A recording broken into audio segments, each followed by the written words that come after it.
حضرت عبداللہ بن عمر اور حضرت ابو ہریرہ رضوان اللہ تعالی علیہم اجمعین روایت کرتے ہیں کہ رسول خدا صلی اللہ تعالی علیہ وآلہ وصحابہ وسلم نے فرمایا، اگر یہ عمل میری امت کے لوگ کرتے ہیں تو ان کے لیے 70,000 فرشتے استغفار اور مغفرت کی دعا میں مشغول ہو جاتے ہیں، اور وہ دعا ضرور قبول ہوتی ہے، اور اس عمل کو کرنے سے اس دنیا میں حق تعالی یہ انعام دیتا ہے کہ 75,000 فرشتے ان پر اور ان کی اولادوں پر سلامتی کی دعائیں کرتے ہیں، اور یہ لوگ رب الہی کے سائے میں آ جاتے ہیں۔ وہ عمل یہ ہے: بسم اللہ الرحمن الرحیم، السلام علیکم ورحمۃ اللہ۔ رسول خدا صلی اللہ تعالی علیہ وآلہ وصحابہ وسلم نے فرمایا کہ اللہ تعالی جل شانہ جب اپنے کسی بندے سے محبت کرتا ہے تو حضرت جبرائیل علیہ السلام کو بلاتا ہے اور فرماتا ہے، اے جبرائیل علیہ السلام، میں اپنے فلاں بندے سے محبت کرتا ہوں، تو بھی اس سے محبت کر۔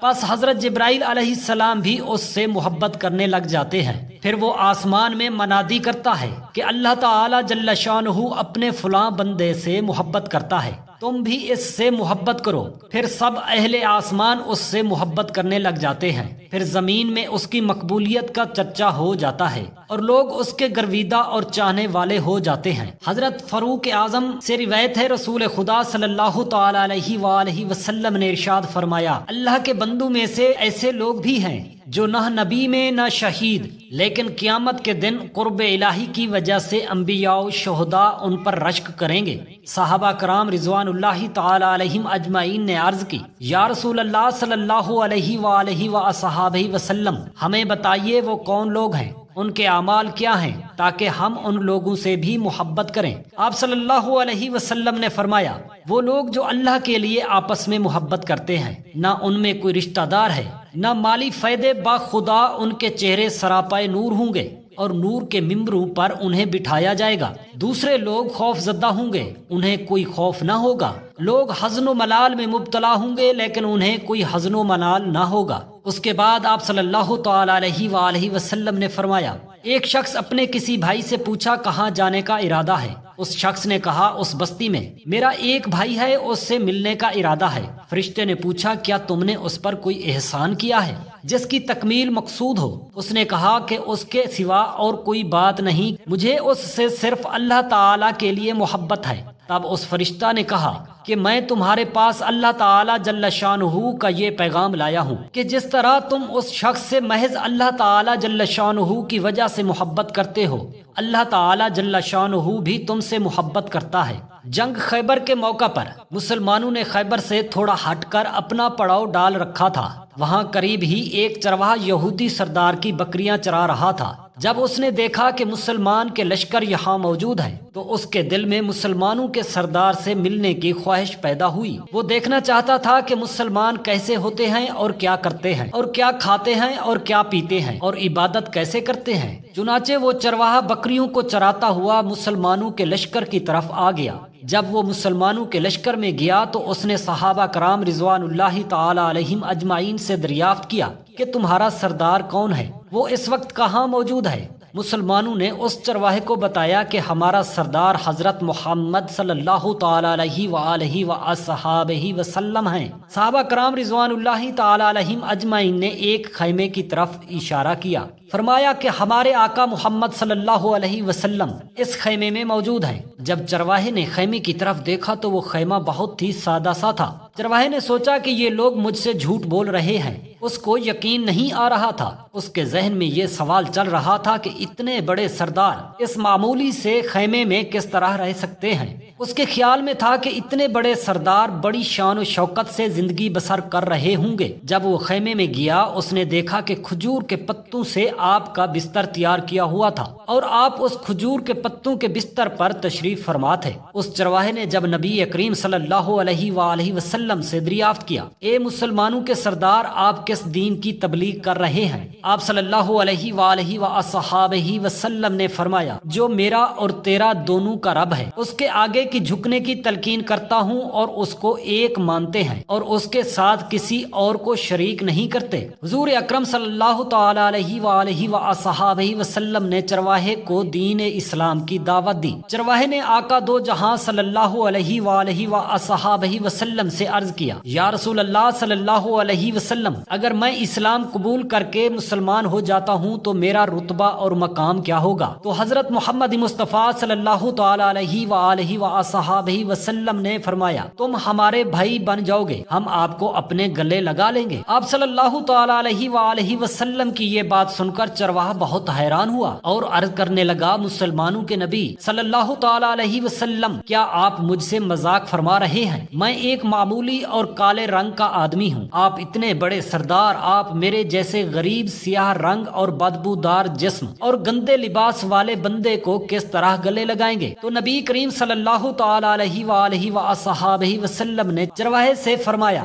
صورت تو میرے اللہ تعالی کی دین ہوتی ہے، اصل مقصد تو سیرت کا ہوتا ہے جو تم سے دیکھ رہا ہوں۔ میں آپ کو ضرور اپنے گلے لگاؤں گا، جب تم مسلمان ہو جاؤ گے اللہ تعالیٰ آپ کے جسم سے پیدا ہونے والی بدبو کو بہت ہی پیاری خوشبو میں تبدیل کر دے گا اور تمہارے کالے جسم کے اندر نور پیدا کر دے گا۔ آپ کی بات سن کر اس چرواہے نے کلمہ پڑھا اور مسلمان ہو گیا۔ اس کے بعد اس نے عرض کیا یا نبی صلی اللہ تعالی علیہ وآلہ وصحابہ وسلم اب مجھے کیا حکم ہے؟ آپ صلی اللہ تعالی علیہ وآلہ وسلم نے چرواہے کو فرمایا کہ تم اس وقت ایمان لائے ہو، نہ تو اس وقت نماز کا وقت ہے کہ میں تمہیں نماز ادا کرنے کو کہوں اور نہ ہی رمضان المبارک ہے تمہیں روزے رکھنے کا حکم دوں۔ تم غریب ہو اس لیے تم پر زکوٰۃ بھی فرض نہیں ہے، اس موقع پر تو صرف اور صرف جہاد کے لیے تیاری ہو رہی ہے۔ نبی کریم صلی اللہ علیہ وآلہ وسلم کے کہنے پر وہ جہاد میں شامل ہو گیا۔ اب تو اس کے لیے دو ہی صورتیں ہیں، یا تو غازی لوٹنا تھا یا پھر شہید ہو جانا تھا۔ چرواہے نے نبی کریم صلی اللہ تعالی علیہ وآلہ وصحابہ وسلم سے عرض کیا یا نبی صلی اللہ علیہ وسلم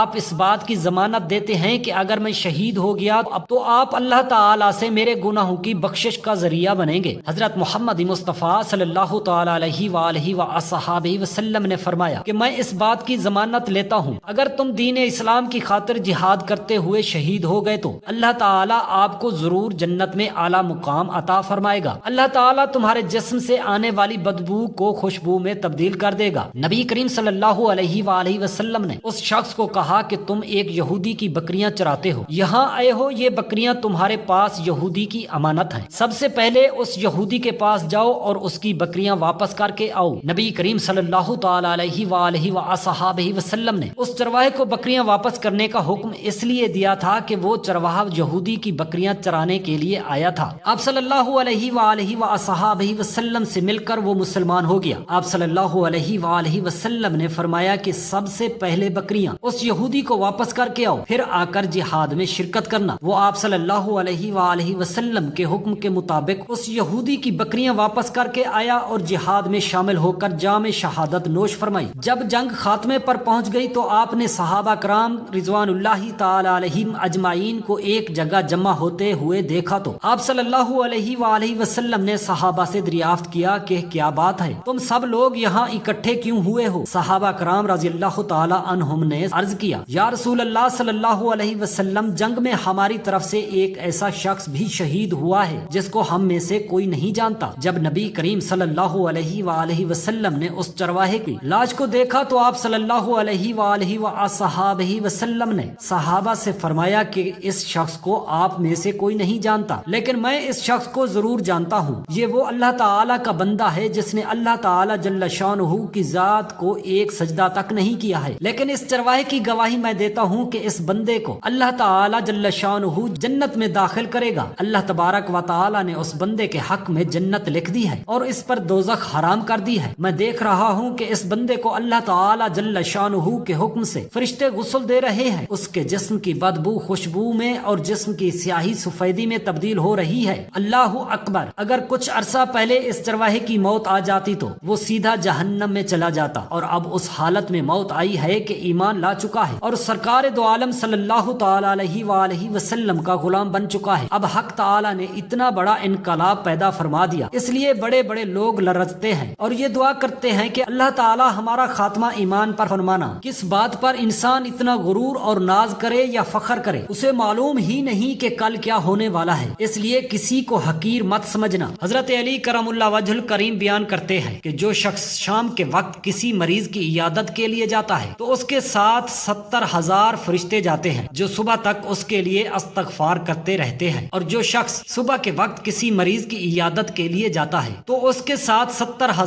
فرشتے جاتے ہیں اور شام تک اس کے لیے استغفار کرتے رہتے ہیں، اور اس کے لیے جنت میں ایک باغ ہوگا۔ حضرت جابر بن عبداللہ رضی اللہ تعالی عنہ بیان کرتے ہیں کہ حبیب خدا صلی اللہ تعالی علیہ وآلہ وصحابہ وسلم نے فرمایا، جس شخص نے کسی مریض کی عیادت کی وہ اللہ تعالی کی رحمت میں رہتا ہے، حتیٰ کہ وہ بیٹھ جائے اور بیٹھ جاتا ہے تو اس کی رحمت میں ڈوب جاتا ہے۔ حضرت عبداللہ بن عمر اور حضرت ابو ہریرہ رضی اللہ تعالی عنہم نے بیان کیا، جو شخص کسی مریض کی عیادت کرے اللہ تعالی اس کو 75,000 فرشتوں کے سائے میں رکھتا ہے، اور جب وہ قدم اٹھاتا ہے تو اس کے لیے حج و عمرہ لکھ دیا جاتا ہے، اور جب وہ قدم رکھتا ہے تو اس کا ایک گناہ مٹا دیا جاتا ہے اور ایک درجہ بلند کر دیا جاتا ہے، حتیٰ کہ وہ مریض کے پاس بیٹھ جاتا ہے، اور جب وہ بیٹھ جاتا ہے تو گھر واپس آنے تک اس کو اور ان کی اولادوں کو رحمت الہی اپنے ڈھانچے میں رکھتی ہے۔ بد عقیدہ اور بدکار کی عیادت سے ممانعت ہے۔ حضرت ابن عمر رضی اللہ تعالی عنہ بیان کرتے ہیں کہ نبی اکرم صلی اللہ تعالی علیہ وآلہ وسلم نے فرمایا، منکرین تقدیر اس امت کے مجوس ہیں، اگر وہ بیمار ہو جائیں تو ان کی عیادت مت کرو، اور اگر وہ مر جائیں تو ان کے جنازے میں مت جاؤ۔ حضرت عبداللہ بن عمرو بن عاص رضی اللہ تعالی عنہ بیان کرتے ہیں کہ شرابی جب بیمار ہو جائیں تو ان کی عیادت مت کرو۔ اللہ تعالی سے دست ادب دعا ہے میرے تمام مسلمان بہن بھائیوں کی اولادوں کو اللہ تعالی